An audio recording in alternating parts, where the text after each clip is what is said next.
Cinema விட்டு ஏன் போறீங்க அப்படின்ட்டு நிறைய பேர் கேட்குறாங்க.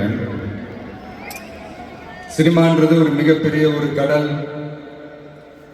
அதுல ஒரு கரையோரமா ஒரு சின்னதா ஒரு மணல் வீடு கட்டணும்னு தான் ஆசைப்பட்டேன்.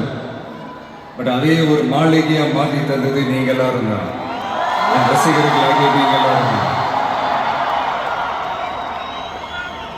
அது மட்டும் இல்லை, நான் சினிமாவுக்கு வரும்போது இது எல்லாருக்குமே தெரிஞ்ச விஷயம் தான். இந்த பழைய கதை தான்.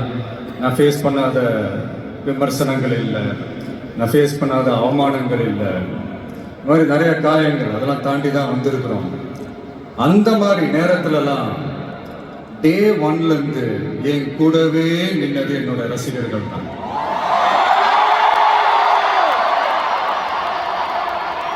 ஒரு நாள் 2 நாள் இல்லைங்க, கிட்டத்தட்ட ஒரு 30-33 வருஷத்துக்கு மேலே என் கூடவே நின்றுக்கிறாங்க. அதனாலதான் நான் என்ன டிசைட் பண்ணேன்னா, அடுத்த 30-33 வருஷத்துக்கு அவங்களோட நான் நிற்கிறேன்னு முடிவு பண்ணிட்டேன்.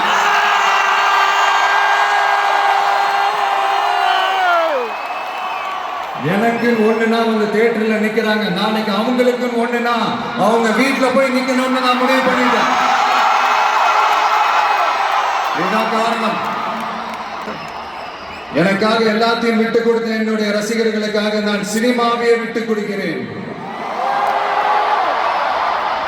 இந்த விஜய் சும்மா நன்றின்னு சொல்லிட்டு போறவன் கிடையாது, நன்றி கடனை தீர்த்துட்டு தான் போவான்.